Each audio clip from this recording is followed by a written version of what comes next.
I tried to strangle her, but I couldn't stomach it, so I shot her in the chest instead. This horrifying confession wasn't made to police. It was whispered to a brother who would ultimately turn him in. The killer? Jonathan Quiles, a trusted uncle who had helped raise his victim since she was a child. His victim was 16-year-old Iyana Sawyer, 5 months pregnant, honor student, and completely defenseless against the man who claimed to love her like a daughter. Quiles didn't just murder Iyana. He executed her unborn baby, dumped both bodies in a dumpster, then went to a shooting range to cover his tracks. But here's what makes this case even more twisted. Iyana trusted Jonathan so completely that she willingly got in his car that December morning. She thought they were running away together. Instead, he drove her to her execution.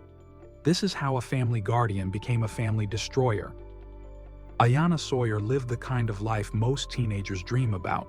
Honor student, close with her mom, Kimberly Mobley, protective of her younger sister.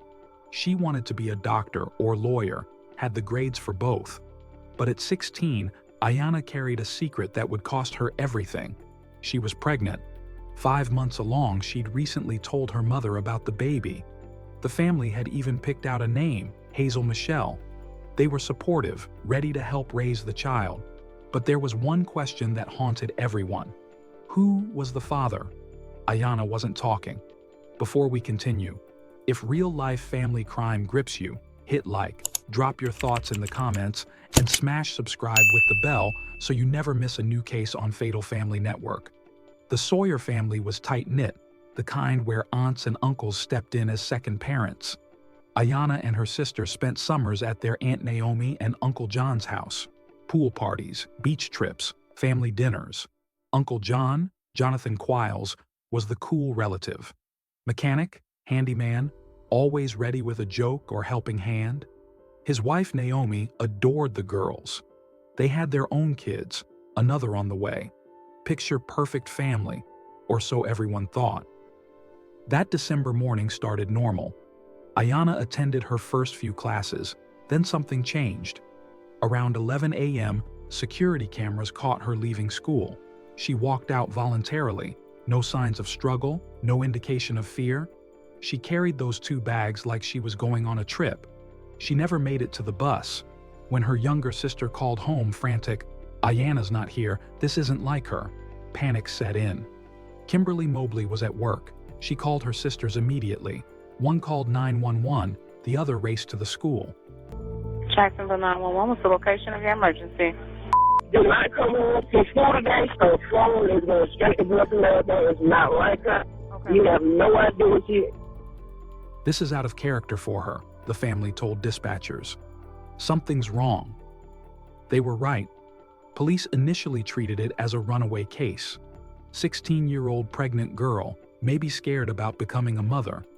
But then Iyana's mom started digging through her daughter's room, her laptop, anything that might give them a clue. What she found changed everything.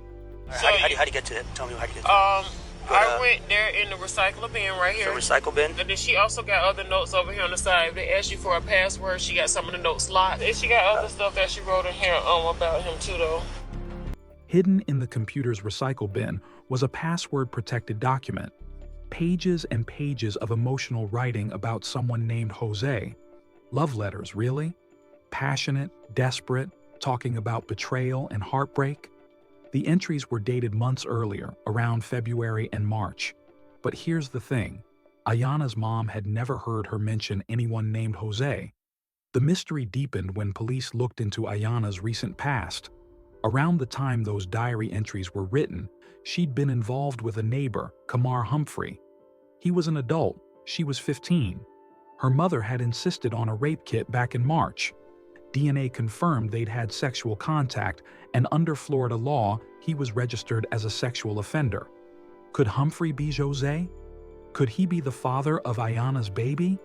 When police questioned him about December 19th, Humphrey had an airtight alibi. He was out of town, had receipts to prove it.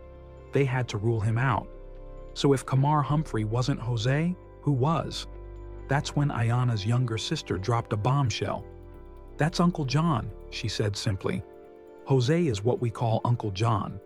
Uncle John, Jonathan Quiles, the man who'd helped raise these girls, who'd taken them on family vacations, who they trusted like a father. Jose wasn't a stranger. Jose was family. Police wasted no time getting to the Quiles house. When they arrived, Jonathan was calm, almost too calm. He invited them in, offered them food and drinks, acted like having patrol cars in his driveway was just another day. What's going on? This is crazy. All Stuff this just got just dropped happened, on yeah. me. Like both of us. I was just trying to get Just a got damn dropped. guy to sign a lease over there, and I'm coming back. I see patrol cars in my dang house.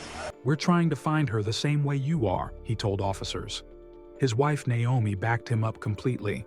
We literally had their kids, her kids, for summers. You know, Yeah. summer at a time, and then And by there, I mean all weekends. four. All of them. If we knew where she was at, we would have would been be the first called. ones We're to grab her posting ass stuff and on our bring her Facebook. over. Yeah, exactly.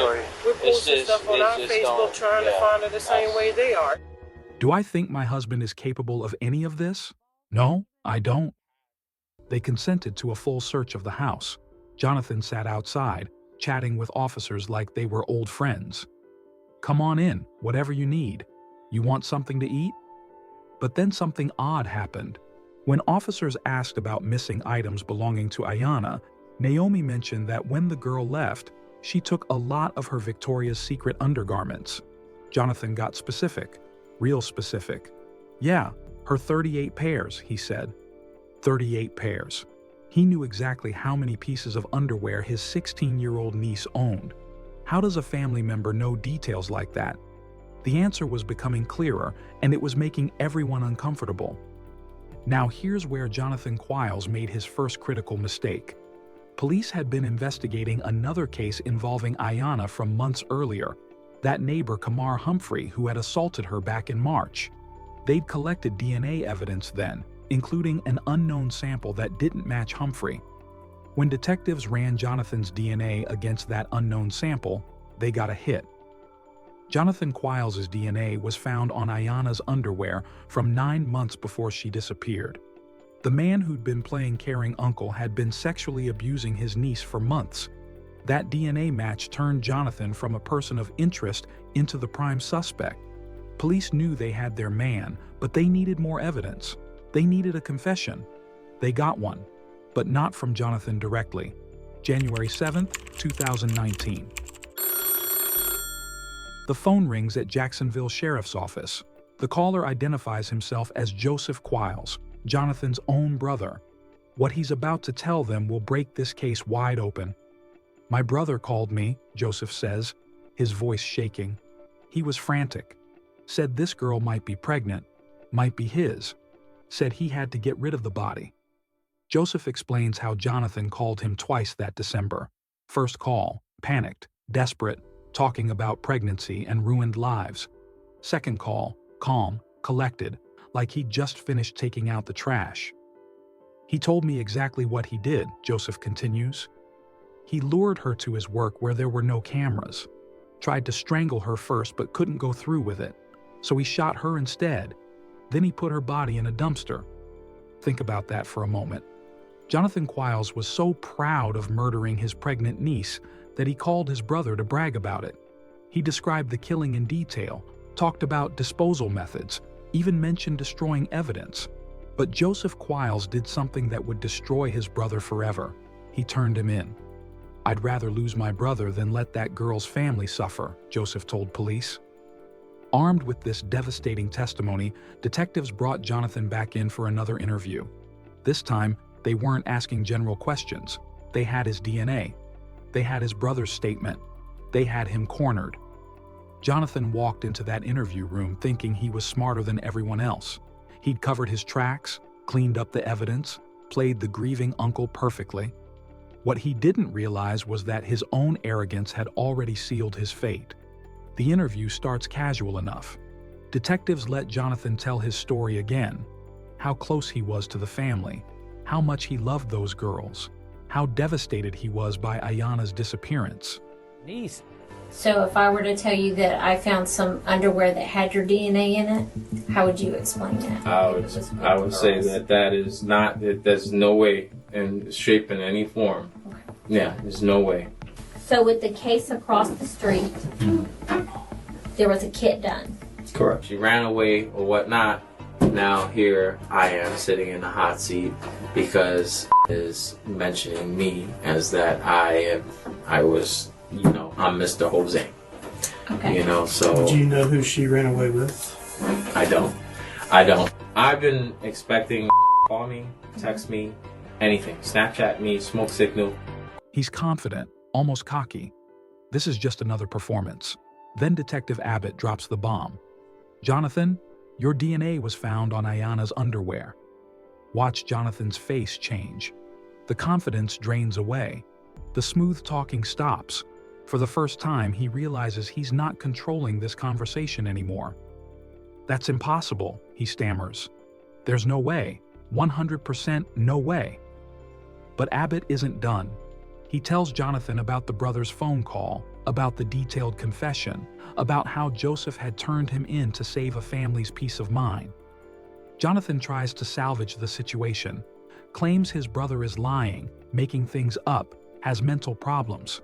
The desperate deflection of a man watching his world collapse in real time. Everyone's just circling me, Jonathan says. You've already made up your minds. He's right about one thing. They had made up their minds. The evidence was overwhelming. DNA proof of sexual assault, a detailed confession to his own brother, behavioral evidence showing he knew intimate details about Iyana's clothing and disappearance. The interview ends with 6 words that changed everything. Jonathan, you're under arrest for sexual battery. But this was just the beginning. Police now knew they were dealing with a murderer, not just a missing person case. Jonathan Quiles had killed his pregnant niece, and they were going to prove it. The question wasn't whether he did it anymore. The question was how they were going to find enough evidence to put him away for life. Because remember, they still didn't have Iyana's body. And without a body, proving murder becomes infinitely harder. Jonathan knew this. He was counting on it. He thought dumping Iyana in that dumpster would make her disappear forever, along with all the evidence of what he'd done. What he didn't count on was his own mouth. In jail, Jonathan Quiles was about to make the biggest mistake of his life. He was going to keep talking. Here's something you need to understand about killers like Jonathan Quiles. They can't help themselves. They need to talk about what they've done. They need to feel important, to show how clever they were, to relive their crimes through storytelling. Jonathan was no exception. Detective Abbott knew this personality type well, so he set up something called a wire operation. They planted an undercover informant in Jonathan's jail pod, gave him recording equipment, and told him one simple thing: get Jonathan talking. It worked better than they could have imagined. The informant Jonathan befriended wasn't some hardened criminal. Ironically, it was another inmate from the jail's Bible study group. Jonathan felt comfortable around him, trusted him, saw him as a fellow believer seeking redemption. Big mistake. Within days, Jonathan was spilling everything, not just hints or vague admissions. Detailed confessions about exactly what he did to Iyana and why. Been praying for her? Huh? Been praying? I haven't stopped praying. I've been praying this whole time. You have to forgive me? I can forgive you. If I do it, get rid of the body and all that. Why would they point the finger at you? Because of my brother. Now why did you kill her? If you didn't think she was going to jail, or you just felt like it was going to hit the fan and later on. Yeah, she was 16 when she came off and she was pregnant. There's a possibility that was mine. When you saw that, where happened? It was on the job. Oh, you shot at the job and left there overnight? This girl was jumped out screaming anything. So what about you? The camera system.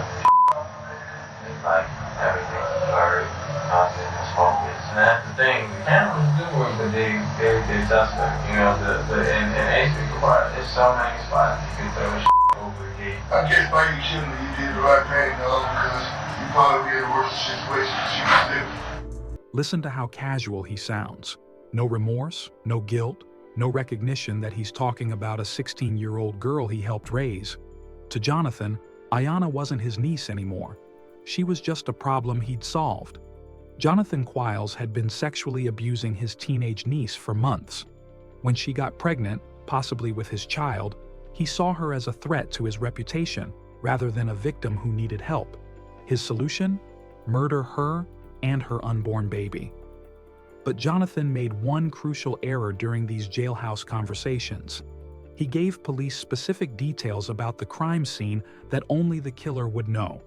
Details about timing, location, method, information that corroborated everything Joseph had already told them. Most importantly, he confirmed what police had suspected all along. This wasn't a crime of passion or a moment of panic. This was premeditated murder. Jonathan had planned exactly how to get Iyana alone, where to kill her, and how to dispose of her body. He even talked about going to a shooting range afterward to fire his gun multiple times, hoping to mask the forensic evidence that it had been used in a murder. Every word Jonathan spoke in that jail cell was another nail in his coffin, and he had no idea he was being recorded. When Detective Abbott reviewed those tapes, he knew the case was solved. Jonathan Quiles had just confessed to murdering his pregnant niece in excruciating detail. Now they had everything they needed: DNA evidence, witness testimony from his brother, and Jonathan's own recorded admissions of guilt. The only thing left was finding Iyana's body. Detective Abbott wasn't going to let Jonathan get away with hiding Iyana forever. Based on the confessions, they knew exactly where to look. Ace Pick-A-Part, the auto salvage yard where Jonathan worked. The yard was massive, filled with crushed cars, scrap metal, and industrial equipment. If Jonathan had killed Iyana there, finding evidence would be like searching for a needle in a haystack. But they had one advantage. Jonathan's recorded confession had given them specific details about where and when the murder happened. Security footage from December 19th showed Jonathan leaving work around the time Iyana disappeared from school. His explanation? He was going to pick up parts near the airport, a 30-minute drive away. But here's the problem with that story. Jonathan couldn't be in two places at once. He couldn't pick up Iyana from school and drive to the airport to get parts. The timing didn't work. What the footage also showed was Jonathan accessing an area of the salvage yard that was off-limits to most employees. An area with no security cameras. An area where nobody would hear a gunshot over the noise of industrial machinery. Police believe that's where Jonathan murdered Iyana. After killing her, Jonathan allegedly put her body in one of the large industrial dumpsters that serviced the yard. On December 20th, the day after Iyana disappeared, All American Garbage collected that dumpster and transported its contents to Otis Road landfill. Detective Abbott wasn't giving up. If Iyana was in that landfill, he was going to find her. What followed was one of the most extensive searches in Jacksonville's history. Police spent over $1.5 million excavating the landfill, digging nearly 80 feet deep, moving thousands of tons of garbage over 3 weeks. They found clothing that might have belonged to Iyana, Victoria's Secret items that matched what she was known to carry. But they couldn't definitively prove the items were hers, and more importantly, they never found her body. Jonathan's plan had worked. By dumping Iyana in a dumpster headed for the landfill, he'd made her disappear almost completely. But not completely enough. Even without a body, prosecutors believed they had enough evidence to charge Jonathan Quiles with first-degree murder. They had his DNA, his brother's testimony, his jailhouse confessions, and circumstantial evidence placing him at the crime scene. On July 18, 2019, a grand jury agreed. Jonathan Quiles was indicted on 2 counts of first-degree murder, one for Iyana, one for her unborn child, plus sexual battery. Under Florida law, both charges carried the possibility of the death penalty. Jonathan's response when they told him about the charges? Still playing innocent. "I have an attorney," he said calmly. "She doesn't want me talking without her present." Even facing the electric chair, Jonathan Quiles was still trying to control the narrative. you met with a grand jury today on your case as well as several others, and you are being indicted on first-degree murder. The third count is going to be sexual battery. Okay? We need to advise you of that. Okay. All right. We would like to talk to you if you're willing to speak with us. I have an attorney that's representing me. She doesn't want me to talk to nobody without her being present. September 14th, 2023. 4 years after Iyana Sawyer disappeared, You swear affirm to tell the truth, the whole truth, nothing but the truth? I do. All right, sir, so you're charged with an indictment. Count 1 is murder in the first degree, count 2 is murder in the first degree, count 3 is sexual battery. Jonathan Quiles finally faced a jury. The man who thought he'd gotten away with murder was about to discover that his own words would destroy him. The charges were devastating: 2 counts of first-degree murder and sexual battery. Both murder charges carried the death penalty. Jonathan pleaded not guilty to everything, still maintaining his innocence even as evidence piled up around him. But prosecutors had something more powerful than physical evidence. They had Jonathan's own voice, recorded in jail, admitting to murder. The state of Florida is banking on a strong slate of witnesses, along with purported admissions of guilt made by Jonathan Quiles himself to his brother and jailhouse informants. The first witness was devastating. Naomi Mobley, Jonathan's ex-wife and Iyana's aunt, took the stand looking broken. I told him at that time that he needed to stop speaking with my nieces and he needs to give my family space. I said that it looks really bad and he needs to distance himself. The woman who once defended her husband now painted a picture of a man who deceived everyone. I learned after that he did in fact continue speaking with them. So what are we looking at in state 64? These are the messages from Snapchat. Then came the Snapchat messages. Prosecutors displayed text after text between Jonathan and Iyana in the months before her disappearance. Sexual, threatening, obsessive. One message read, "I'm very aggravated right now. I'm going to hit you later." Another, "I'm so in love with you. I'll kill you," and cry. The jury sat in stunned silence. This wasn't uncle-niece communication. This was predator-victim manipulation. But the most damaging testimony came from Jonathan's own brother, Joseph Quiles. The man who turned in his own flesh and blood walked to the witness stand carrying the weight of his decision. His demeanor was a little off. It was kind of like he was nervous or a little panicky about something. Have you heard your brother sound panicky to you on previous occasions? No. It was more concerned about what is he going to do with the young lady in question.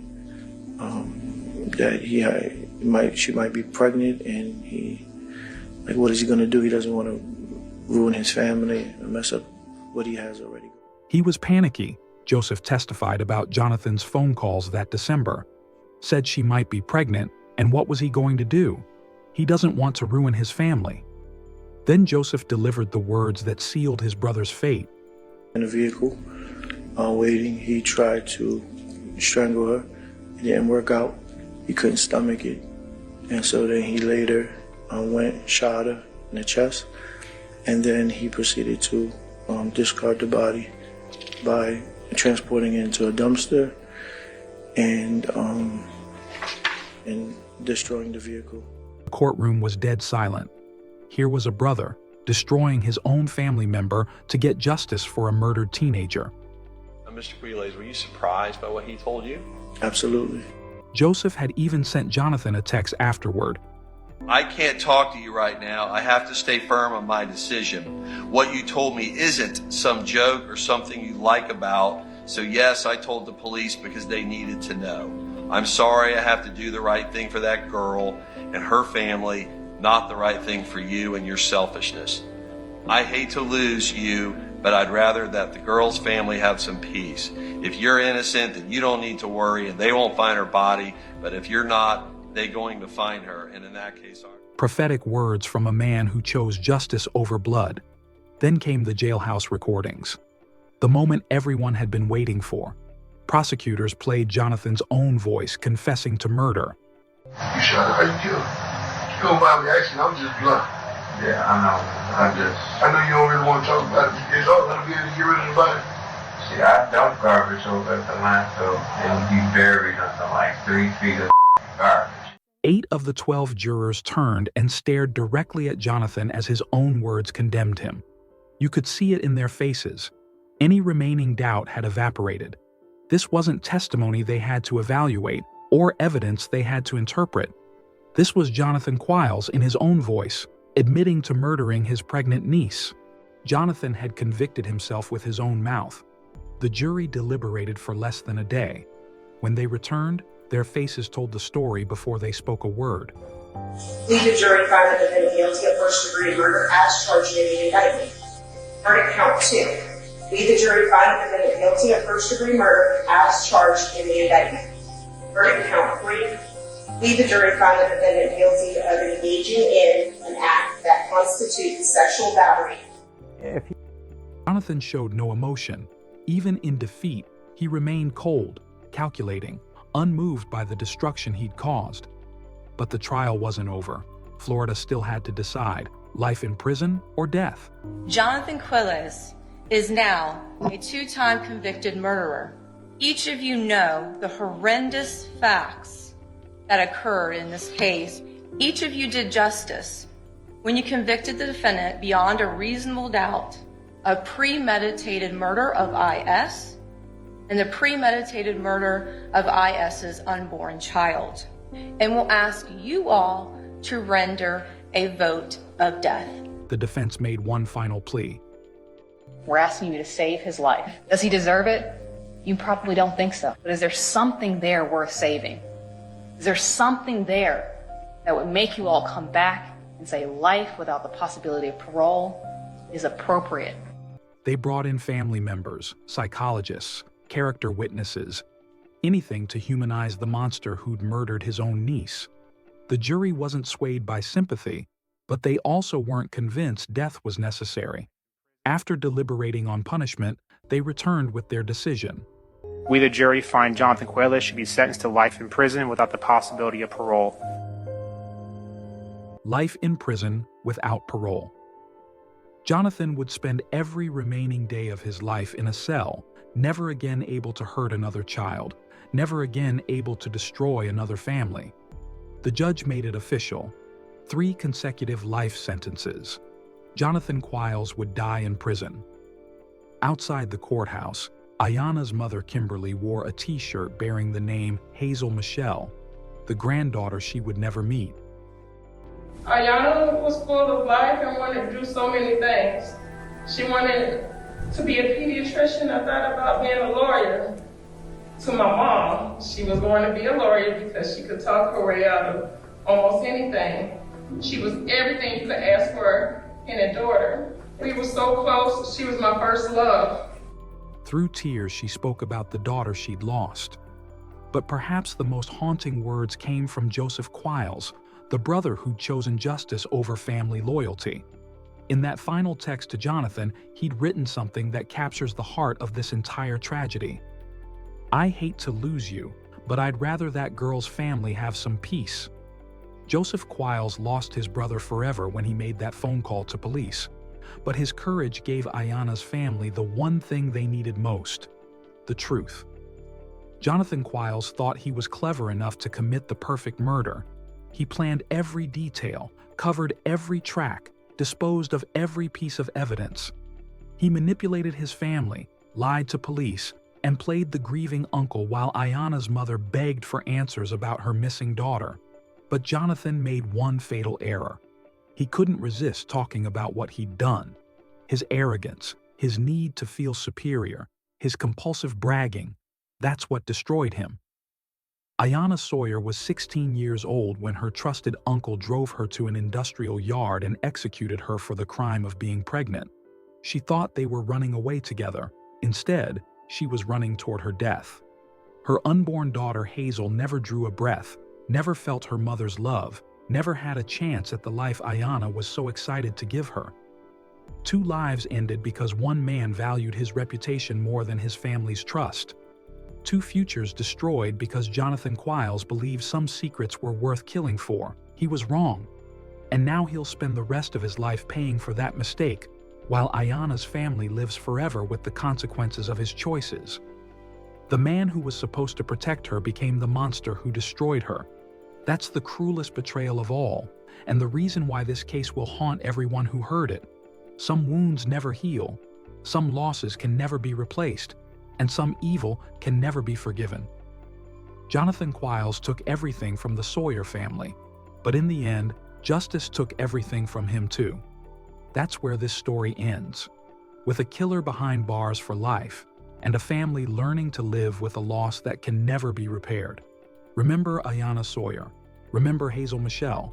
Remember that the people we trust most can sometimes hurt us the deepest.